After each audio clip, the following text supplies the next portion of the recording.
have you given God full control?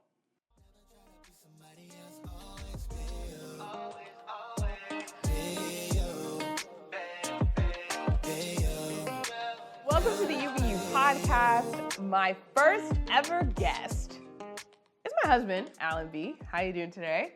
What's going on? I'm doing great. How about yourself? I'm doing well because you're here. Well, I'm always here, but anyways. All right. So for those of us, or for people out here that don't know you, who are you? My name's Gary. I'm just kidding. Yeah, that is actually his name. No, you got. No, I'm gonna keep that in. No, you're not. I'm Alan B. I'm your husband, also your baby daddy. All right. I'm a child of God, and I'm a Christian R&B artist. I'm a worship leader. I'm a mix and master engineer. I'm a vocal producer and vocal arranger. I love that. Did you want all of that? Yeah, I did. Okay. This is UBU. Yeah. We want to know who you are. That's who I am. I don't know that everyone has even heard of a Christian R&B singer. Whew. So this is definitely a winded conversation, but yeah, I think it is what it says. Like Christian R&B, it's literally just Christian R&B. Like when you think about your Chris Browns, your Beyonce's, your Ushers, your whoever, you name it, right? It's R&B, and there are some R&B songs out there that aren't. Let's just be honest, they're just not good for the soul, right? So what Christian R&B is literally taking the same vibe and just edifying God with it. You know what I'm saying? Which I believe is like very vital in this time, and it's really starting to catch a lot of hype too. Like I've had people all the time reach out to me and say, "Hey, send me some Christian songs my way. I just want to build my playlist." And I'm like, "Well, what you thinking about? Like Kirk Franklin or such and such?" "Nah, I need some Christian R&B." I'm like, "Oh, bet. Okay, I got you." So it's definitely vital, I think, especially when it comes to like new believers, finding different songs, different vibes to replace things that they were listening to, because music is very powerful. So if I'm listening to a rap song about shooting somebody, then I'll be, it just puts you in a different vibe. Like all of a sudden I'm thinking I'm violent. You know what I'm saying? Like it's that powerful. So I think it's very important, especially if it's something that you grew up listening to and you love, right? Don't get me wrong, there are some good R&B songs out there that mean well and things like that, but just replacing the ones that can damage your soul with ones that are literally like edifying the Lord. So Christian R&B. Christian R&B, and I'm a fan. I love, you are my favorite artist ever. You're a Christian R&B artist, but there's like... She's supposed to say that. What's your advice to someone who might be struggling with just really being the person God has called them to be? Man, I've been in that space. Fear is a big one. What will people think? Do people like what I'm doing, right?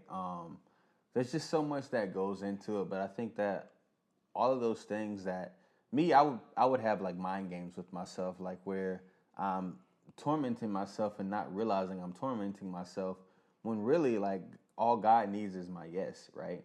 So I think when you talk about fear, when you talk about self-doubting, when you talk about lack of self-esteem in terms of your gift, that's nothing but like from the enemy. So I think that once we just say, okay, God, like whatever this looks like, I'm fine with it. If this is who you created me to be, then this is who I'm gonna be. Then we're kind of in a space where it's like we're allowing the enemy to take control of the thing that God gave us. And so we have to take it back and be like, all right, God, you gave me this for a reason. I don't care if I have 1 like or 1,000 likes. I'm gonna be consistent and keep doing it. And I think that's when you really discover your purpose and really find out for real who God wants you to be. So. Amen. And why did you write Control? I feel like that's a easy segue. Your new single is called Control. Yeah, so control, man. I sometimes I can be hard headed, right? Mm-hmm. Control is about. We all have had a time in our life where we feel like, okay, we're waiting on God for something, but then we find something that comes across us that could maybe get us to that destination a little bit quicker. So we think, right? So we think. That's good. So, you may try to go and do something on your own when you know that that's not, God is saying, hey, be patient. And I think a lot of times we're like, okay, God, like we've been waiting, but like we forget that His time is the perfect timing. Like, It is. we created our time. You know what I'm saying? His time is the only time that matters, right? So,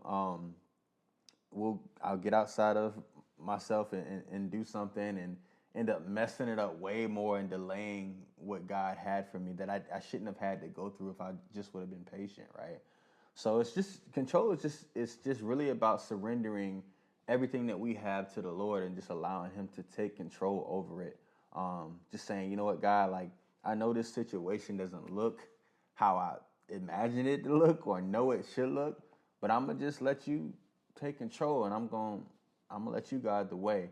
And I know that, like Jeremiah 29:11, you know what I'm saying? Like plans to prosper us, not to harm us, but to have a hope and a future. And so like that's written, right? So he knows the book is already done. You know what I'm saying? Like we're just kind of navigating through our own pages. Higher love, even though I don't deserve, I can put no one above, yeah. Part of your master plan, my life's in your hands.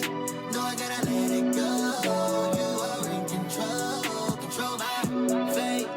Never too late. No, I gotta let it go. You are in control, yeah. I know better than the next man. What's your favorite line in the song? What is my favorite line in the song?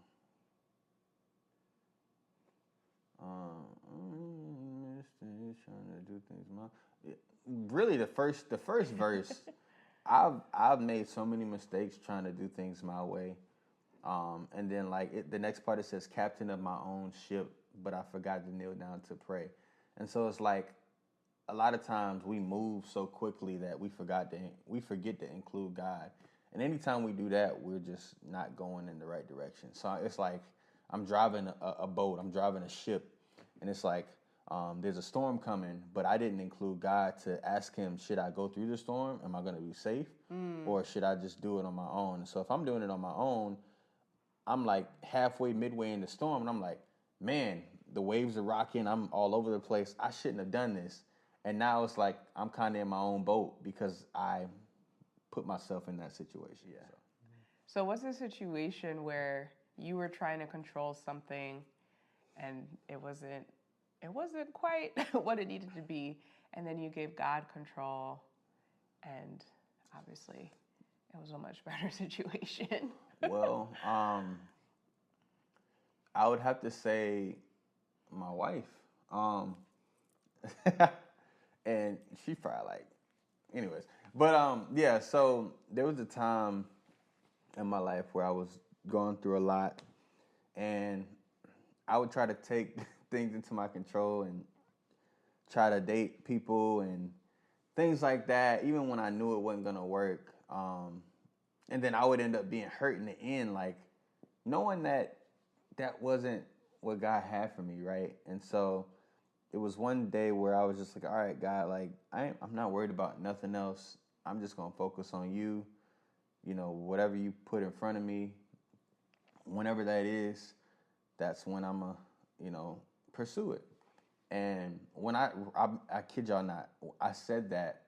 It was right after I went on a Miami trip. I was single. I was with some friends, and I was just like, yeah, this isn't for me. Like, God, I know there's more. And like, I kid y'all not, like literally the month after, it was like, I want to say a month or two after I said that, I would see Janae at church all the time.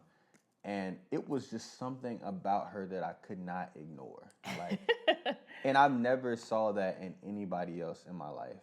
And so it had me in a place where I'm like, okay, God, like, what are you trying to show me? And so I just kept seeing her, and it was just something like, I felt like time stopped when I saw her. And so, yeah, I knew, like, from that point on, I was like, okay, I gotta try to, you know what I'm saying? And this is where we're at now. And so that came from me just surrendering the thought of, hey, I need to have this person now, or this is what it should look like. When really all it took for me was just to surrender everything that I had to God and allow Him to dictate those circumstances. So. Oh. Yeah. And if you are a lover of this podcast, you've heard this story multiple times from me. So it is really good to have it from Alan. Giving God control. Lean on to your own understanding, but in all of your ways acknowledge Him, and He will direct your path. Got to. It's just better that way. Yeah. Any closing thoughts for the people? Yeah, y'all keep supporting UBU. Oh, thanks. I'm so grateful, and just seeing her from afar, like, y'all can't see me off camera, but I see her record, and all I can do is just smile to really see her walking into her purpose and her calling. Oh, and I'm just excited to see what God is going to do and how many people that this podcast is going to bless. Don't let her fool y'all. She has a very funny sense of humor that I believe is going to start coming out more in her podcast. So, yeah, y'all just continue to stay tuned in, and I'll be back. Yeah. Well, thank you. That was nice. Of course. But be sure to like, comment, subscribe, share this, all the things. And we'll see you next time. Yeah.